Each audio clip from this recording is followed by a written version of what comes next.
What's up YouTube? In today's video, I'm going to show you how to choose the best deductible for your Turo fleet. Choosing the right deductible for your Turo fleet will not only limit your risk, but it'll also save you thousands of dollars in the future.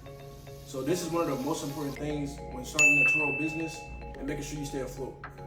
But before we get into the video, for the people that are new to the channel, let me just do a brief background of who I am. My name is Camry. I live here in Louisville, Kentucky.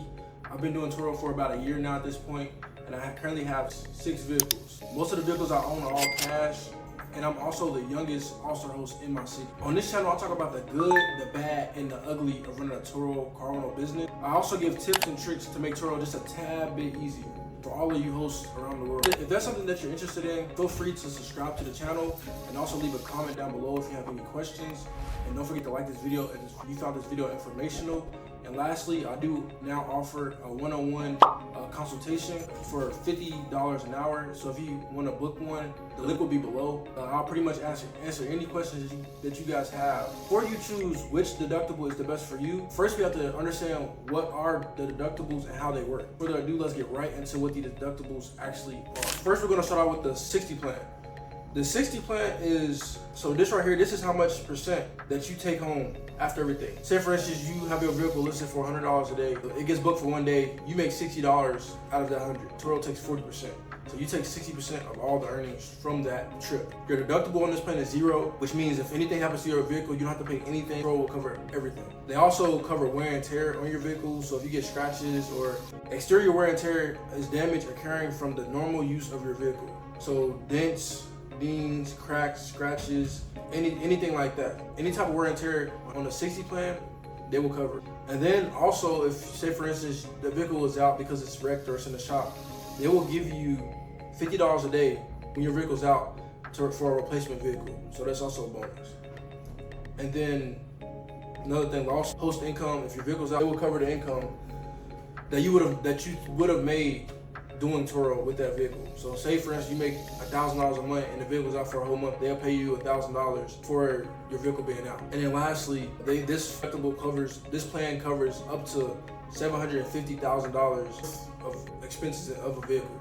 So I mean, the 60 plan is like for people that don't want to take a lot of risks. You kind of want to play it safe. You don't want to have to pay anything. Me personally, I think this plan is kind of like, it's too low. Like 60% of our earnings, Turo is pretty much making more money than you after they make their fees. So I mean, it's up to you. So next we have the 75 plan. Pretty much take the same logic from the 60 plan, bring it over. So out of all your earnings, out of all your bookings, you make 75% of the trips. So customer books a vehicle for $100 a day, you make $75.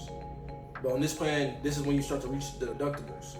So on this plan, the deductible is $250, which isn't a lot of money. Then they do not include exterior wear and tear on this plan, but they do offer you a replacement vehicle for $30 a day if your vehicle's down. But they do not cover loss of Turo hosting income. So if the vehicle's down, it's in the shop, you will not get paid when it's out. And then also the liability coverage is $750,000 as well.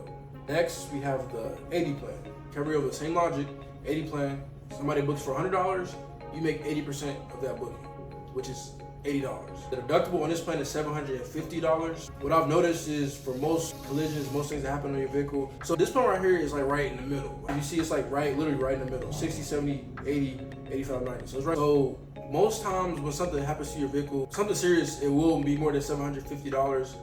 But $750 is like not too much money to bear when you're already consistently doing the business. But starting out, it can be a lot. So keep that consideration when you're choosing these plans, and I'll discuss more about it and discuss my actual preferences at the end of this video. So stay tuned for that.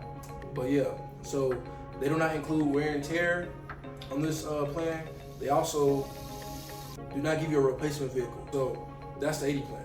Next, we have the 85 plan. The only thing that changes on the plans from now on is the percent you take home, which is on this plan is 85%. You get 85% of all your earnings from the trips. Turo gets 15%. Then you have the deductible is $1,625. Personally, I would not recommend starting out with this plan. First, getting started into Turo, just so you can build up a little bit of cushion to have a savings account. So if something does go wrong, you have enough money to pay for this. Like I said, I'll go more into detail about why I say this and stuff like that in a second. So stay tuned for that. And then lastly, here we have the 90 plan. The 90 plan is you get 90% of all earnings. So if you got your vehicle on there for $100 a day, guess what? You get $90 for that booking. But this also has the highest deductible. The deductible on this plan, as you can see, is $2,500. That's a lot of money. But yeah, those are the plans and what each plan consists of and how each plan works. Now we're gonna talk about how to choose the right deductible. So what I'm gonna do next is just give you guys a couple of random tips and tricks to help you guys choose the right deductible for you. These are things that I learned over me doing Turo for about a year and a half now, or a year now. So first off, what I will say is, if you're new to the platform, you never listed a vehicle, you're brand new to Turo, do not start on one of those higher plans. You will regret it, because as soon as something happens to your vehicle, you will not have the funds to get the vehicle fixed, or you will have to pull out your personal money. If you're first now starting out on Turo, I would recommend starting on the 60 or 75 plan. It depends on your risk tolerance. $250 on the 75 plan is, I feel that's a decent amount somebody can, come up with to get their vehicle fixed. Now, the method that I would tell you, figure out how to decide which plan to get on, will be the method. There's no name for it, but what I would say is, so for what you saw on the 60 plan, there's zero deductible. So I would say start out on the 60 plan, and then once you save $250 from that vehicle and from trip earnings, so you have that in an account that's set to the side, then you will move to the 75 plan.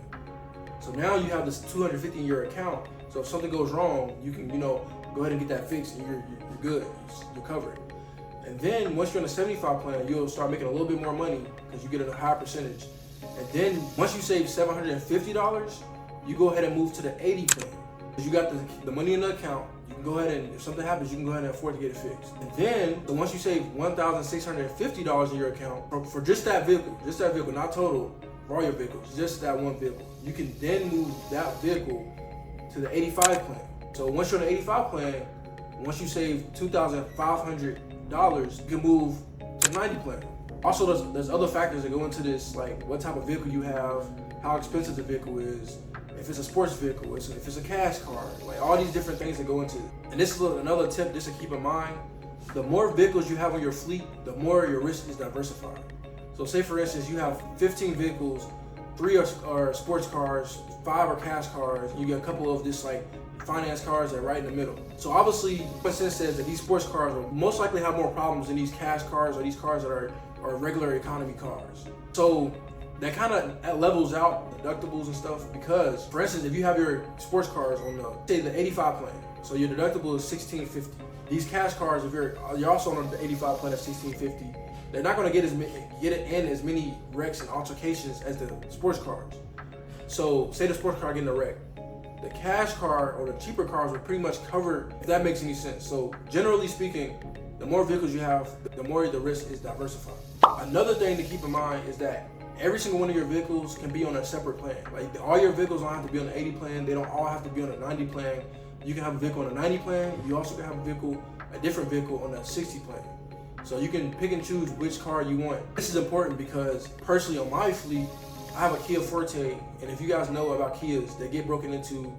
People try to steal them. The Kia boys try to steal the cars. So it's a lot more riskier to have that type of car on my fleet. So what I do personally, I keep this vehicle on the 75 plan because I broke it into twice in a matter of like 3 months.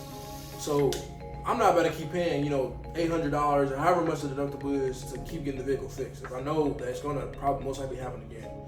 So what I do is I keep it on the 75 plan. And then my other vehicles that I know don't have as many problems, because I don't have any sports cars, so I don't have to worry about, anything like that. So other vehicles I keep on either the 80 or 85 plan because I don't have to worry about them as much. Keep that in mind when choosing the vehicles. The more riskier the vehicle, the sportier the vehicle, the more likely something is to happen. The tip that I'll give you guys, if you live in the north, it's anywhere in the United States where it snows in the winter, what I would recommend you guys to do is in the winter, lower the deductible just one plan, just in case, because obviously there's snow on the ground. People are more prone to getting wrecks in the winter. So that could be another trick that you could do to diversify your risk even more. Just lower the deductibles by one plan in the winter. Lastly, we have my thoughts. What do I think you should put as your deductible when first starting out on Turo? Me personally, I think you should put your vehicle on a 75 plan when first starting out, because not on a 60 plan where you're only making 60% of your income, but you're making 75%, so you're making a little bit more money. But also the deductible isn't too high, it's only $250. So that's bearable. Like you can afford a $250 deductible. So me personally, I think that's the best plan to start out on. Obviously, there's other factors that go into that. Like I said before, I have mostly cash cars, so that makes the most sense for me. If you have a Lamborghini, obviously that's going to be a different scenario. And then after that, once you making a steady amount of income with that vehicle, say you have about $700 to $1,000 in your savings account just for that vehicle, then I think you should go ahead and move to the 80 plan. And I think, me personally, I think the 80 plan, the 85 plan is like the sweet spot, where it's not, the deductible is not too high, but the risk is not too high as well. Like, yeah, it just makes more sense. I don't like paying $2,500 for every time something happens. To me, that could be a lot, but it also depends what type of vehicles you have. If it's a sport car, cash car, it just depends.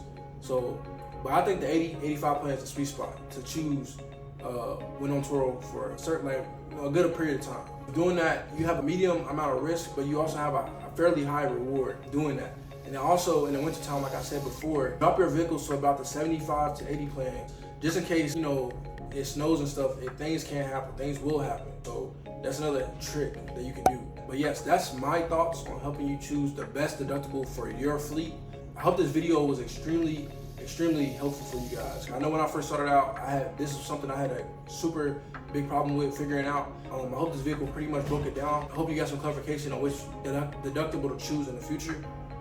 But yeah, that's all I have for you guys today. Like I said before, go ahead and subscribe to the channel, like the video, and comment down below if you have any questions. Like I said in the beginning of the video, I also do a one-on-one consultation. If you want to talk to me, call and answer any questions that you guys have. With that being said, that's all I have for you guys in today's video. Peace out. I'll see you on the next one. I wish you luck on your Turo journey.